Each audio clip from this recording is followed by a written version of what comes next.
Hey, yo, everyone, Andrew here, bringing you another video review. Today we're going to be doing my comic load for the week.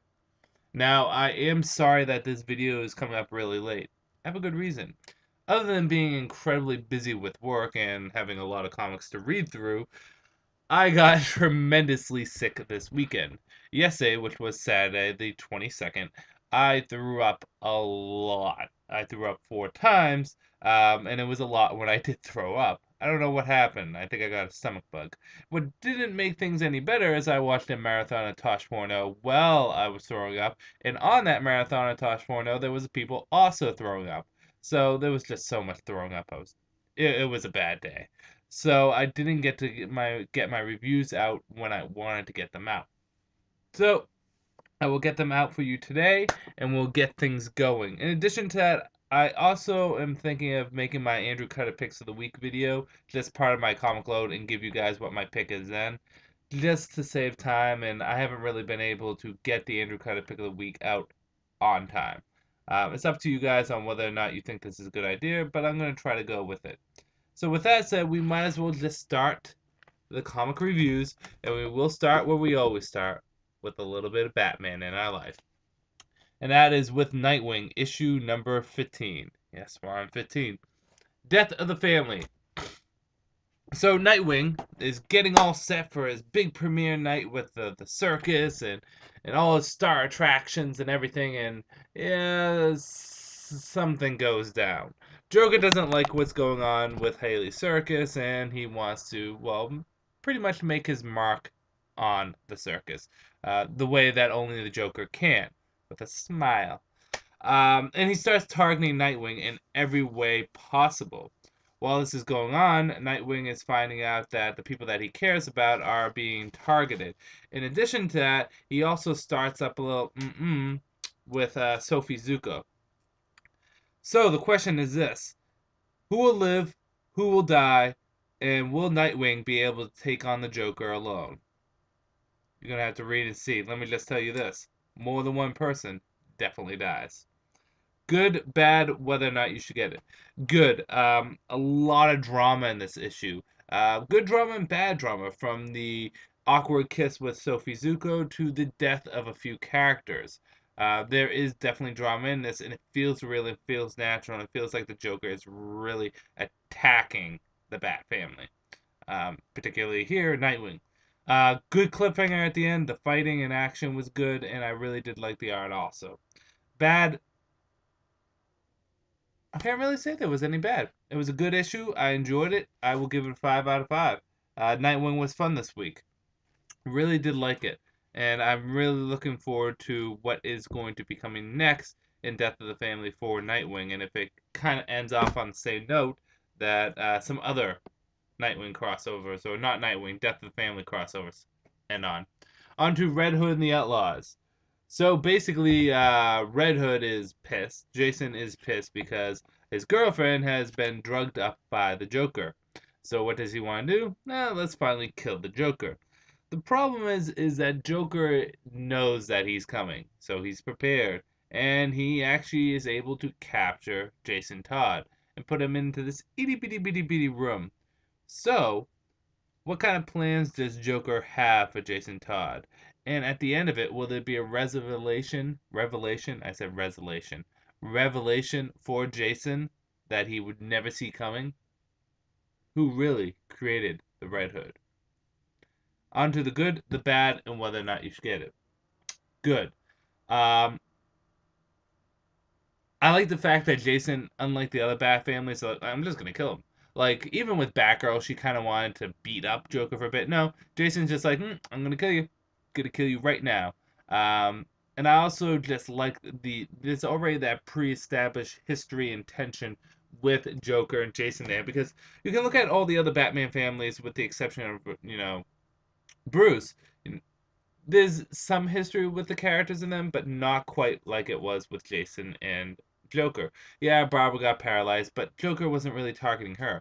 Yeah, Dick's fought Joker every once in a while, but again, he was really targeting Batman during those times. Tim probably went up against Joker every once in a while, but still, again, there's not that level of connection with, you know, as there is with Jason and the Joker. There is just such a big X factor when it comes down to this comic. I like the fact that, well, Jason was very aggressive in this, Joker was very aggressive too. And it leads into the Teen Titans Red Hood and the Outlaws crossover too. Bad is, although Jason was very gung ho about killing the Joker, there's at one point where he could have simply just killed the Joker and he didn't. And thought that was a little annoying. But other than that, it was a pretty good issue. I'll give it a 4.5 out of 5.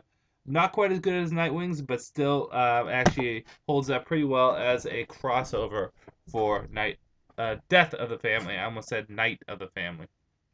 See, as you can see, I'm still recovering from my sickness. I really haven't even had anything to eat today because I'm just, paranoid.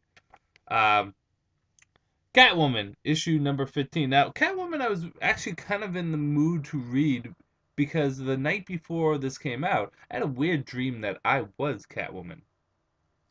I know, the eyebrows getting cocked. Don't ask. Anyways, basically in this, Catwoman gets another job. And what's that job? Well, none other than to go to Argos and go into the Red Room. Now, if you don't know anything about Argos or the Red Room, basically the U.S. government special team Argos, which is kind of connected to the Justice League, has the Red Room. It's a place where the Justice League puts all the really incredibly dangerous stuff that you shouldn't touch, like Etrigan's armor, or a piece of Starro, or maybe, let's see, Eclipso's diamond, or I don't know, just pick really, like the Haunted Tank, just really powerful items that should not be in the hands of anyone. They're basically off limits, and Catwoman has to go and steal something from there. Will she succeed? And will this eventually lead into her Justice League of America membership? Just gonna have to read and see. On to the good, the bad, and whether or not you should get it. Good, the art in this was really nice. I did like the art. And the concept was pretty good too. Catwoman going up against basically the U.S. government to get this special item, and I don't want to reveal what the special item is. But it was interesting to see that go down. The fact that she has to go up and steal in a very challenging fashion. It's not just that she's stealing from a rich person. It's not just that she's stealing from a criminal overlord. She's stealing from the U.S. government and stealing from the Justice League's vault. Pretty big stuff. And in that, I think is a good concept. Bad, some of the dialogue, especially between her and this random professor, is silly. And not silly, but kind of all over the place. And in addition to that, the random professor, I didn't care for him being there, and I didn't really understand his character. I mean, I understood, but I didn't really think it was necessary. On a whole, whether or not you should get it, it has a lot of good and it has a lot of bad going for it. I'm gonna give this a 3. It's kind of dead center in the middle, somewhere around that lines. Um, so yeah, Catwoman, 3 out of 5. Batwoman issue number 15, or should we say Maggie Sawyer issue number 15, because that is who is the star of this issue. Yes, it is Maggie Sawyer going around and basically dealing with what's been going on in Gotham with the attack from Medusa. If you don't remember last issue, Medusa, literally the fictional mythological creature Medusa, is attacking Gotham because I guess it's the heart of all evil. Whatever. There's a lot worse places than Gotham in the world. I can guarantee you that. Anywho, so Maggie Sawyer's just going around trying to help people, take out bad guys, and save lives. Plain, flat, and simple. While doing a retrospect on her own life, character, and what it means to be her. Good, bad, whether or not you should get it. The internal dialogue for Maggie Sawyer is absolutely phenomenal in this. You really get a sense of the character, and you really understand her motives, her motivation, and her life, and what brings her to this point. The art in this was good. I don't think it was amazing or anything, but it was good. In addition to that, you get some nice stories in here, and you get some nice resolutions to some villains and to some characters. Bad, for a title that's named Batwoman, we didn't really get to see much Batwoman. In addition to that, as much as I love the Maggie Sawyer story, I felt as though it broke up the momentum of Batwoman and Wonder Woman's team up. But besides that, it was still a good story. I did enjoy it a lot. 4 out of 5. On to Birds of Prey, issue number 15. So Katana wants her sword back, and she will go through the dagger cult like you wouldn't believe. That's what they call it, the dagger cult, I believe. Yes. And she's gung ho to do it. Condor is there to help, and so is the Birds of Prey. And this is one big fight, plain, flat, simple. It's just one big fight. The Birds of Prey versus this cult. And they go all out with twists and turns left and right. Leave it at that. Good, bad, whether or not you should get it. Good, the fighting in this was really good. I thought the interactions and dialogue between the characters were really nice. There were some funny moments in this. For example, they were all beating up bad guys, and um, as this is going on, Batgirl asks Starling, "Are you okay?" And all you see is a bunch of these bad guys' bodies, all the daggers' bodies, and you see just Starling's hand with a thumb up going, "I'm fine, all good," which was really cool. This does write off Katana from the Birds of Prey team, and eventually she'll go to Justice League of America, and it does so well. And we get the introduction to the new Birds of Prey member, which I won't reveal who, although I kind of saw this coming.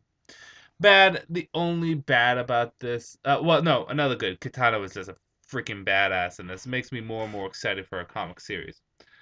Bad. Katana getting written off is predictable, and who replaces her a little bit predictable. Yeah. But besides that, it was good. It was definitely good. It had a lot of good fight scenes. It had good art in it too, and I'm really enjoying Birds of Prey as a comic. I think a lot of people don't pay attention to this comic for whatever reason. Maybe it's because they have the stigma that if Gal Simone isn't writing it, it's not Birds of Prey. But then again, before Gal Simone came on, I had the stigma that if Chuck Dixon isn't writing it, then it's not Birds of Prey. But the thing is, the fact of the matter is this comic has been consistently good each and every single month. So I will give this a 4.5 out of 5. Now, Marvel, or Marvel Now. Got 2 Marvel titles this week. I think Thor also came out this week. I could be wrong, but I didn't pick it up because as much as I like Thor, the comic has been boring. So, hey, shit happens. First and foremost is FF issue number 2. Again, the reasons why I'm picking FF up is one is it connects into Fantastic Four pretty well. But in addition to that, one of my favorite Marvel characters is on the team, and that's She-Hulk. Basically, this is just the FF team kind of settling in. The new FF team, which is kind of the new Fantastic Four, too, even though they're not the new Fantastic Four, but I'm not going to bother trying to explain that. They're trying to settle in, and then the Mole King comes out, or Mole Man. I'm still learning some Marvel villains, and they have to fight against them, and they find out, despite all their differences, that they're really a team, and all that kind of fun stuff, and typical superhero team stuff coming together. However, there is a twist.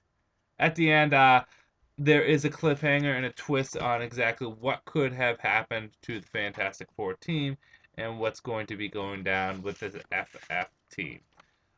Good, bad, whether or not you should get it. Good is I like these characters. I like them interacting with each other. I think they have kind of a good voice for each other. Like, there's a good dynamic here with everyone, which is nice. Of course, it's nice. So you do get that good character interaction. I like the fact that they are considered the Fantastic Four while the Fantastic Four is gone, and I like how the public views them as such. Um, and also the dialogue I thought was pretty good too, especially when they're all like sitting down and they're eating stuff, and you see the kids fighting, and they're like stop fighting, and just simple little things. Bad. It felt very status quo. It felt very safe. I didn't feel as though it did anything to really impress me. And in addition to that, the cliffhanger, well, okay. Um, and it does leave me interested. I feel as though it will be some kind of cop out in the end because it's kind of like, okay, I don't want to. I want to do an analogy. It's kind of like Star Trek Voyager, and in the first season, you get episodes where they could get home. You know, you're not gonna get home because you have 7 seasons to go through. On a whole, FF was okay this week. Don't know if I would say it's better than last week. I'll give this a 3.5 out of 5. It's a decent issue, but again, it didn't do anything to kind of, like I said, didn't do anything risky or to excite me in that way. Doing another Marvel now is Captain America issue number 2. So Captain America is in Dimension Z with this boy, and yes, it is a boy. It's not a girl. Ian, and it's been a year. That's not a big spoiler. It's been a year. I think time passes differently in this Dimension Z. It has to. And they are struggling for their lives, getting attacked left and right. No food, no water. And basically, it's Captain America trying to survive. That's it. Good, bad, whether or not you should get it. Good. The internal dialogue for this is fantastic. I really did like how Captain America thought process is while he's trying to survive and what they're trying to do and where they're trying to go and how even to where he gets captured. He's like, there's not many options. Look at my enemies. Oh, they have slits in between their armors where their flesh is exposed. Maybe I should attack. They just simple stuff like that. Great internal dialogue. Um, I really do like the kind of relationship that Captain America has with Ian. Um, I don't know if relationship is the right word to use, but the dynamic between the two of them as he's trying to protect this kid. Um, the fighting was really good, and the art. I thought the art was pretty good too. I like the art. I think it's fun. It kind of has almost an old Silver Age-ish feel too. But yeah, bad. None. This leaves off on a great cliffhanger. I think, enjoying Captain America more than any of the other Marvel Now titles. Definitely worth picking up. 5 out of 5. Blue Beetle, issue number 15. I think Blue Beetle ends next month.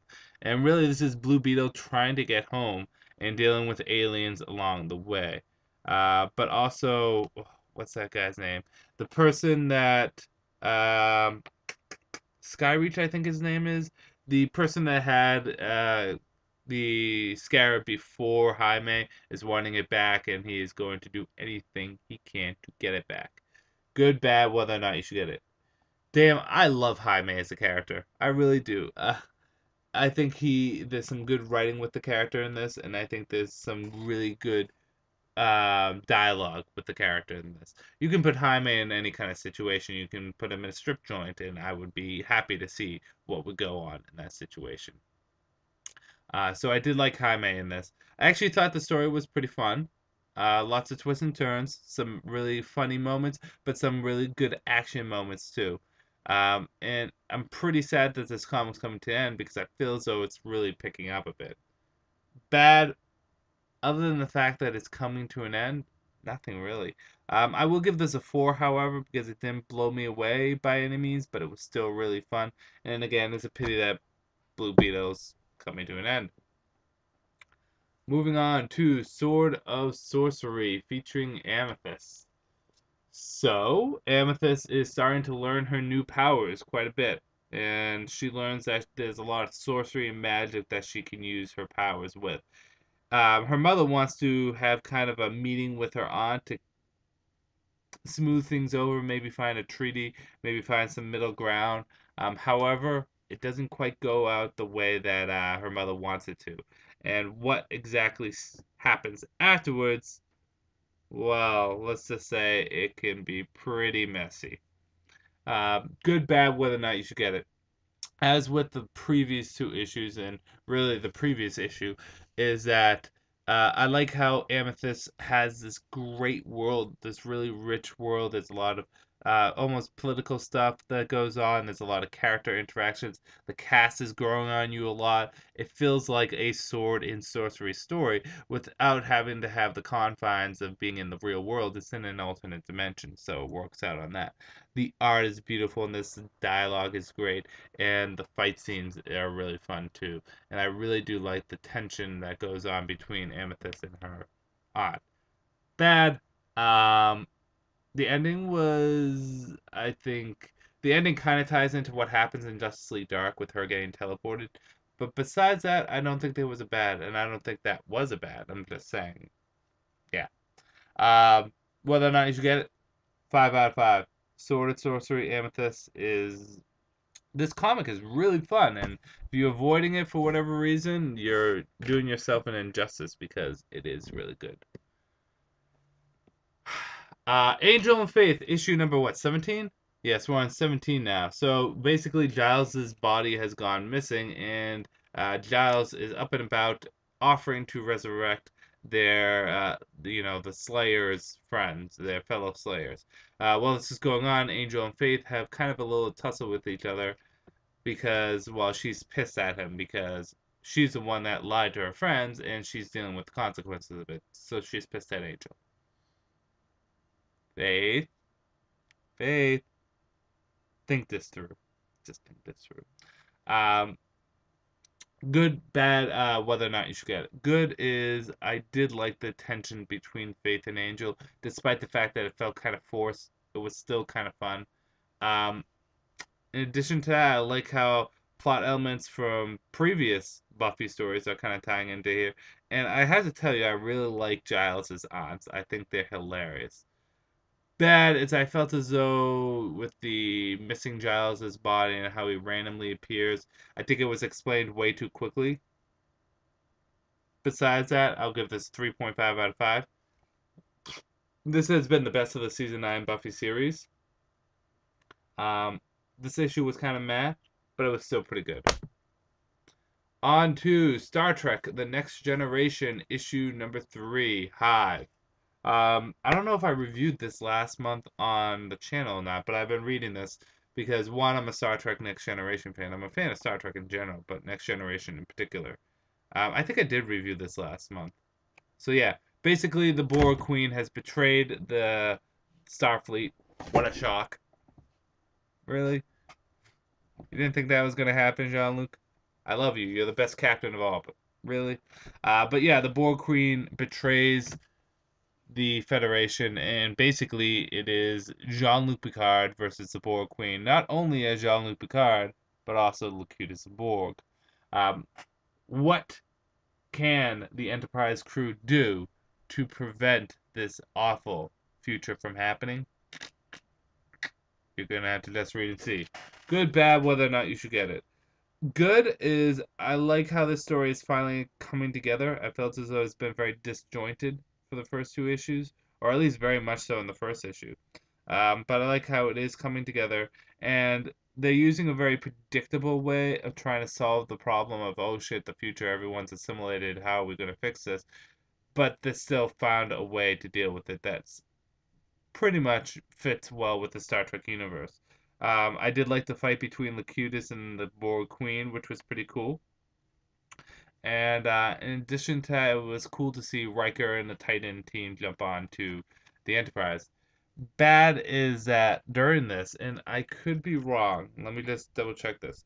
At one point, there is Picard is talking to Mr. Archer, and he's talking to Mr. Archer, but it's actually Riker that he's talking to.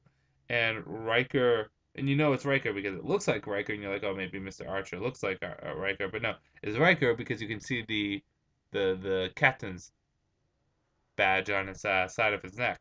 Um, that was a little bit annoying, and the dialogue could have been a little bit better, but besides that, I'll give this a 3.5 out of 5. I'm interested to see how this all ties up in issue 4. I think issue 4 is the final issue. I think I read that online that issue 4 is going to be the ending, but I'm curious to see how everything gets wrapped up. But yeah, what did I say? 3.5 out of 5? Yeah. Okay, so this was a month late. Not a month, a week late. I'm just going to review it now. Anime Con Girls issue number 3 featuring Julia Dent. I'm not going to go into too much detail about this other than it gives the origin of Julia Dent. In addition to that, it continues the Anime Con Girls story. I'm finding this series very fun and kind of a nice guilty pleasure. It's set in a separate world. none of the male heroes seem to like. In Power Girl replaces no Steel replaces Superman. Um, Batgirl replaces Batman. Jesse Quick replaces Barry Allen. So you kind of see all the female characters replace the male characters. But in saying that, I think that it's fun, it's enjoyable. 4 out of 5. I don't want to go too much into it. One, because it's a month late, but also because I don't want to ruin all the fun stuff that goes on. So, Green Lantern New Guardians, issue number 15. Kyle Rayner needs to master greed and Arviance and all that fun shit. And while this is going on, the Third Army is about to attack. And a noble sacrifice is made to prevent this Third Army from getting to Kyle Rayner. Because, see, Kyle Rayner is the key. I think in the end of this, it's not Baz, it's not Hal, it's going to be Kyle. Because Kyle has mastered almost all of the emotional spectrum. Good, bad, whether or not you should get it. Good is I think they're incorporating Kyle's powers or his ability to master the emotional spectrum really well. I think it's fun that he switches between different kind of uh,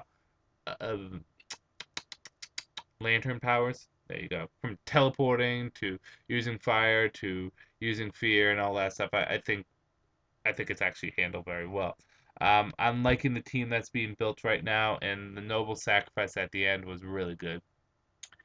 Um, Bad? None really. I actually liked New Guard, not actually, but I really did like New Guardians this week. I thought it was well handled. I thought it was very enjoyable, and I will give it a 5 out of 5. That may be generous by some people's counts, but I liked it. What am I supposed to say? Moving on to Green Lantern issue number 15. So basically, Baz wants to clear his name and talk to the person that he stole his car from. And finally, the Third Army shows up. Finally. Um, out of all the major story arcs that we've been getting with the Justice League stuff, from the Throne of Atlantis to the Death of the Family to Hell on Earth to Wonder Woman versus Orion to Guerrilla Warfare, I feel as though Rise of the Third Army has been the slowest. And finally, they're starting to make an appearance to Baz in this. Good, bad, whether or not you should get it. I like the fact that Third Army finally showed up. I'm continually liking Baz as a character. He's growing on me quite a bit. And the pacing was pretty well in this.